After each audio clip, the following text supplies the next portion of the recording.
He had just pushed the door open and stepped into the house when he froze in shock at the sight of his wife, naked, running into the bedroom. Still confused and not understanding what was going on, he saw a man step out of the bathroom.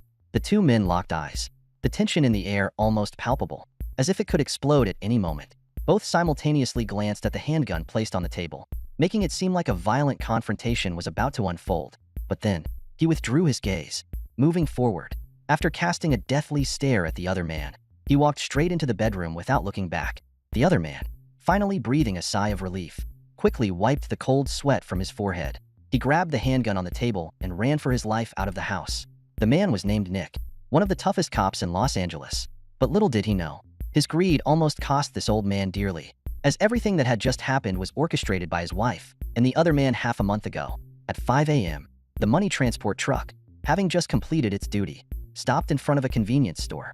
The security guard in the truck wanted to buy a cup of coffee to stay awake, but as soon as they left the vehicle, a car had stopped not far from there, and several armed robbers got out.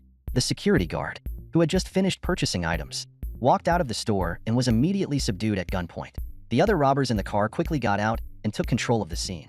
Seeing this, the money transport truck driver immediately pressed the alarm button, while one of the robbers appeared in front of the windshield, aiming a gun. The driver planned to rely on the vehicle's bulletproof capabilities to buy time, but the robbers were very well prepared. They used a drill to shatter the windshield, then directly ripped it off the vehicle at that moment. The police received the alarm and quickly arrived at the scene. The entire situation was being monitored by the robbers' accomplices via satellite, who immediately reported it to their leader, Merriman.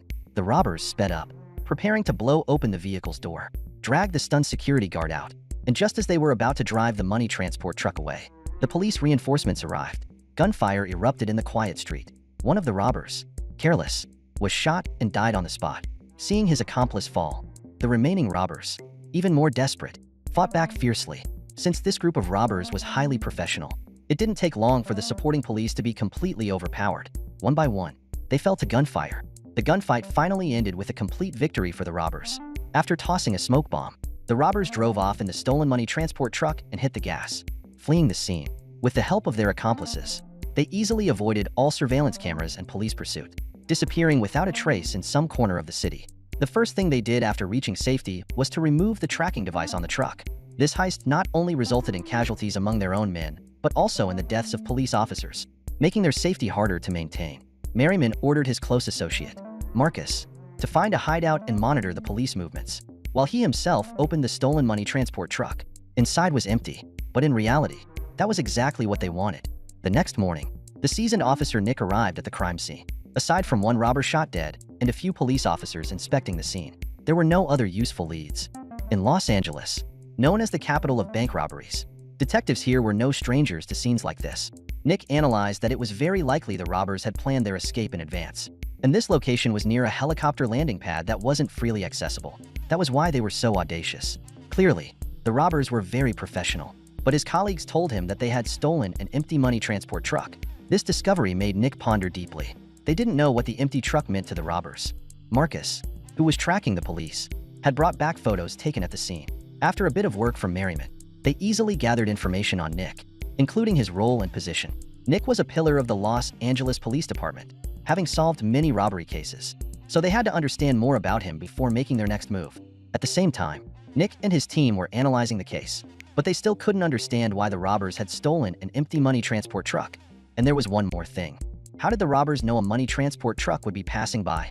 A colleague reminded Nick that perhaps there was an inside informant in the police. But before they could clarify anything, they had to track down the empty money transport truck. Could it have been Marion's doing? When did he get out of prison? 8 months ago. Based on the information gathered, Nick went to a bar across from the Central Bank. While chatting with the bartender, Nick learned that because the bar sold cheap liquor, it was frequented by many police officers and bank security staff. These people, after drinking, often let slip some sensitive information. This made Nick realize why the robbers knew the movements of the money transport truck, but he continued to play it cool, pretending nothing was wrong, and continued chatting with the bartender. After gathering quite a bit of information, Nick turned and left the bar.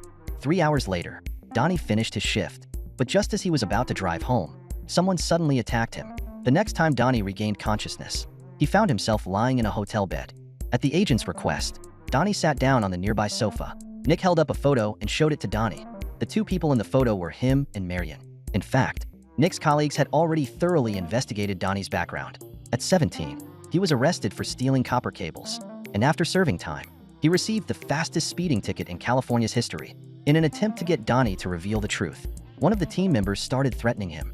He said that if Donnie didn't cooperate, he would be sent back to prison to clean up the cells. But these words didn't scare Donnie. He said that Marion only came to the bar where he worked to drink, and he didn't know what the others were doing. Seeing Donnie's stubbornness, Nick stepped forward and gave him a tight chokehold. "Are you part of Marion's gang? Were you involved in the stadium heist? Are you ready to talk now?" Just as Donnie was about to suffocate, Nick released his grip. Donnie, gasping for air, finally admitted to everyone that he was just the driver in Marion's gang. They were afraid that he would be arrested and reveal their plans, so they kept all the other details hidden. As for why they stole an empty money transport truck, Donnie didn't know. Marion simply liked his driving skills, which is why he was involved in the stadium heist. After understanding the situation, Nick told Donnie to go about his normal routine and that he would contact him if needed, then released him. On his way back, Donnie received a phone call from Marion. They arranged to meet at a location the following morning. The next morning, Marion came to pick up Donnie. Indeed, they had a new target, the Federal Reserve Bank branch in Los Angeles, a bank that had never been successfully robbed. They headed to a parking lot near this bank. According to Marion, the streets around this bank were equipped with sound and image detection devices. If anyone stared at the bank for more than 2 minutes, the security system would investigate that person's information, and even a security guard would politely ask them to leave. In history, there had been 53 attempted break-ins, but no gang had ever succeeded. Marion's plan was to become the first robbery gang to succeed. The security system of this bank was extremely strict. Outside, there was the first level of security, and inside, there were 3 more highly guarded checkpoints, with incredibly reinforced defenses. Additionally, the money itself had its own traps. Every bill that entered the Federal Reserve was recorded in the federal database.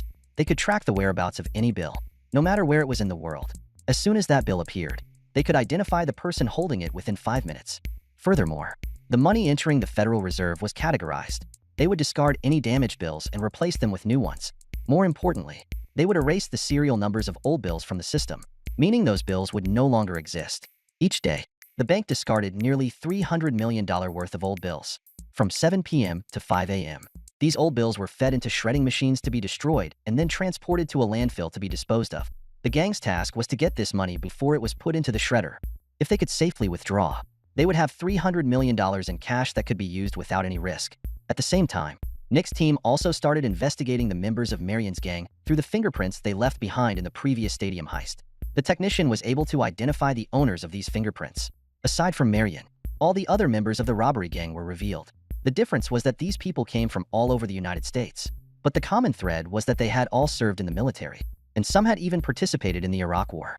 Marion and Levi were even outstanding members of the Special Forces. Marion was a sharpshooter, while Levi was an explosives expert. Clearly, this group possessed a very high level of expertise. Nick also mentioned that the Bowler National Bank in Hollywood had been robbed a year ago.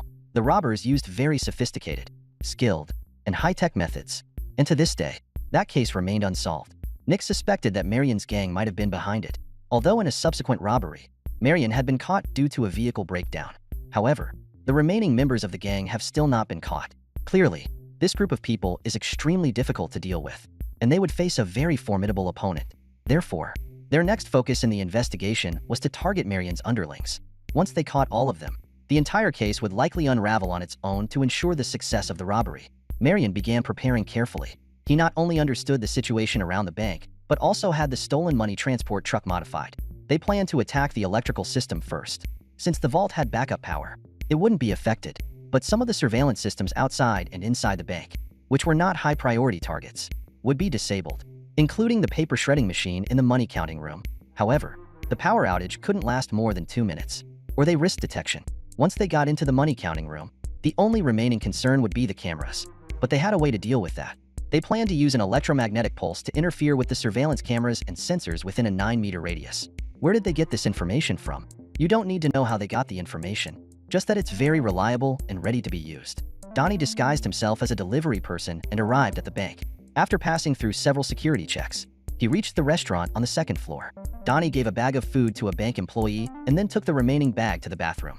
After checking that no one was inside, he opened the vent cover at the back of the bathroom, placed the food bag on it, and casually walked out of the bank, unaware that Nick and his colleagues were lying in wait outside. Clearly, Donnie had informed Nick about Marion's actions the next day. Donnie met Nick at a clothing store. During their conversation, Nick learned that Marion planned to act on Friday. This was very important information, and Nick began preparations. That evening, he went to a nightclub to relax and mentally prepare for the upcoming action. However, while there, a beautiful woman approached him and gave a friendly signal. Unable to control himself, Nick engaged with her, and this became the opening scene of the story. All of this was part of a plan that Marion had deliberately orchestrated. The purpose was for his wife to send false signals to Nick. Sure enough, as soon as Nick left, Marion immediately called his team members. From the woman's words, Nick had learned that Marion's real target was the Pick Bank in downtown Monterey. Marion instructed all members to stay on high alert. Meanwhile, Marion began his preparations. It wasn't until this moment that Donnie realized their true objective wasn't the central bank. Marion had planned everything meticulously. Everyone was fully equipped with ammunition and protective gear. At the same time, Nick, leading his team, was also fully armed and ready to take action. When they arrived at the scene, they saw Marion's gang's vehicles outside the bank. Marion, leading the group, swaggered into the bank. Before anyone inside could react, Marion's gang easily subdued them. They swiftly sabotaged the surveillance equipment and then gathered everyone in the lobby. Marion searched for the bank's director among the crowd and demanded that he call 911, asking them to prepare $10 million in small, unmarked bills within 1 hour, along with a fully fueled helicopter. He threatened that if his demands were not met, he would kill one hostage every hour. Furthermore, he prohibited the police and negotiators from approaching the bank. If they violated this order, he would kill another hostage. The bank director took note of the demands and immediately made the call. Meanwhile, Nick and his team, stationed outside, were waiting for the robbers to escape with the money so they could apprehend them during the process. However, what they didn't expect was that after receiving the alert, 911 sent the police to the scene. Seeing their plan unravel, Nick and his team quickly got out of the car to stop the police from getting any closer. Marion saw the entire scene from inside the bank. Nick was furious. He had clearly reported to the police department, yet the police chief still sent people to cause trouble. In his anger, he argued with his colleagues, including the commander. Meanwhile, Marion had already taken control of the bank director and opened the vault. Soon after, the phone on the counter rang. When Marion heard that it was the negotiator calling, he immediately hung up and ordered his men to take a hostage to the bathroom. Damn it, everything is under your control. You idiots, you know our conditions, and yet you send the negotiator to contact us? Marion's actions had effectively intimidated the police, making them too afraid to make any moves. At the same time, Levy took out a bomb and attached it to the vault's floor. Not long after, the special forces arrived at the scene. Seeing this, Marion called Nick. Are you watching? Who the hell gave you my phone number? Don't you dare try to cuff me. After saying this, Marion hung up the phone. Nick, still stunned, heard a loud explosion. Everyone thought the bank's vault had been blown up. Only Nick, with a pensive look, observed the situation, but suddenly, he turned towards a nearby sewer, a sense of unease rising in his chest. Nick immediately grabbed a crowbar and headed toward the bank. Seeing this, his team members also got out of the car to follow and assist him. When Nick entered the bank, he saw no sign of the robbers. All the hostages were safe, and the hostage who had been shot by Marion earlier was also in the bathroom, completely unharmed.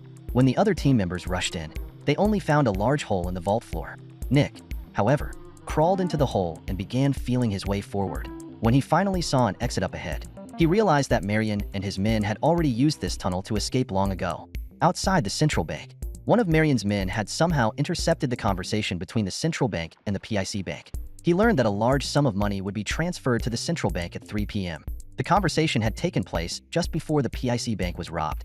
After receiving this information, Marion and Levy, disguised as security guards from PIC, drove the modified cash truck into the underground tunnel of the central bank. Using stolen documents from the PIC bank, they easily bypassed the first security layer and entered the central bank. When asked if they were new employees, they confirmed they were, having only been assigned the week before. After their identification was checked, they passed through another security checkpoint. At this moment, Marcus, disguised as an electrician, successfully infiltrated the underground electrical control center for the entire neighborhood, waiting for Marion's orders. Marion and Levy had smoothly passed through each security checkpoint and were now casually moving the cash they had stolen from PIC into the vault. After handing over the money to the staff, they sat in the break room and began monitoring the situation. Nick, on the other hand, finally realized that Marion's true target was still the central bank, so he quickly led his team to drive there. When the central bank employees received the cash, just as the staff was about to begin counting, Marion ordered Marcus to act. Receiving the command, Marcus immediately cut the power, causing several devices in the vault to stop working. Upon noticing the power outage, the security staff ordered all the cash counting employees to leave the vault and wait until the power was restored before continuing. Once everyone had vacated, Marion gave the order, and Donnie, who had been hiding inside the cash crates, quickly activated the electronic pulse device, disabling the surveillance cameras in the vault. Taking advantage of the situation, Donnie crawled out. The security staff noticed the camera malfunction but didn't pay much attention to it. Meanwhile, outside, the crew received a phone call for a food order from inside the bank. During this time, Donnie quickly stuffed the money that was about to be destroyed into plastic bags and tossed them into a nearby trash bin. After 2 minutes, Marion immediately ordered Marcus to restore the power, and the employees responsible for counting the money returned to the vault. Donnie had already crawled into the ventilation shaft earlier. Meanwhile, Nick was still on his way, preparing to join forces with the other team members to attack Marion's gang. Using the ventilation system map he had, Donnie easily reached the restroom to retrieve the food bags he had hidden earlier and handed them over to the person who ordered. Before the person could realize something was off with the food, Donnie hurriedly left the bank. At the same time, the truck carrying the money set for destruction was ready to be sent to the incinerator facility. After confirming with the staff that there were no issues with the money, Marion and Levy began driving the money truck away. However, not long after they left, they were intercepted by Marion, who blocked the path. Marcus quickly approached, ordering the driver out of the truck, but to their surprise, this wasn't the truck they were looking for. At that moment, the thieves hadn't realized yet and continued heading to the incineration facility. Meanwhile, after leaving the bank, Donnie was spotted by Nick's team as they drove by. The team discussed briefly and then got out of the car to capture Donnie. He was quickly beaten up, and just when it seemed like Donnie couldn't take it anymore, he confessed to the location of the incineration facility. Marion, who was already at the facility, heard the news of Donnie's capture and knew that he would eventually reveal their plans. The gang worked quickly, loading the counterfeit money into the truck and fleeing the scene. However, as soon as they emerged from the facility, they were spotted by Nick, who immediately ordered his team to surround them. Marion, realizing the situation was escalating, tried to escape the city, but unfortunately, they ran into a traffic jam, forcing them to slow down and move at a much slower pace. The traffic jam had become a hindrance for both Nick and Marion, but Nick seemed more anxious to catch the criminals. Marion, on the other hand, quickly realized that they were being pursued by the police and decided to take a risk. His gang donned protective gear and prepared to abandon the counterfeit money in order to make a quick getaway. Nick, however, saw the opportunity and was determined to capture the gang. After securing Donnie in the vehicle, Nick and his team, wearing armor, got out and began closing in on Marion's vehicle. Marion, realizing the situation was critical, grabbed an M24 machine gun and prepared for a fierce fight. As Nick's team approached, the first burst of bullets from Marion's group hit a police officer, instantly taking him down. The firefight broke out, with both sides exchanging gunfire relentlessly. The sound of gunshots echoed through the traffic-filled streets, as bullets ricocheted off surrounding cars. During their retreat, Marcus was shot in the neck and collapsed immediately. Seeing this, Marion immediately ordered Levy to cover their escape from the side. He also fired rapidly, taking down another agent, ensuring the group's survival. The gunfight continued fiercely as both sides fought for their lives. Unfortunately, their retreat route was blocked by Nick's team after a fierce gunfight. Levy also fell in a pool of blood. At this moment, only Merriman and Nick remained. Nick rushed in and was shot in the palm, while Merriman, climbing over the wall, was shot in the stomach by Nick, instantly losing his ability to fight. At this point, Merriman's gun was out of ammo. Nick slowly raised his gun and moved closer. Meanwhile, Mary also struggled to stand up and said, "Don't force me." Nick then unleashed a barrage of bullets at Mary, saying, "I already told you, didn't I?" Mary's death meant the complete destruction of his gang.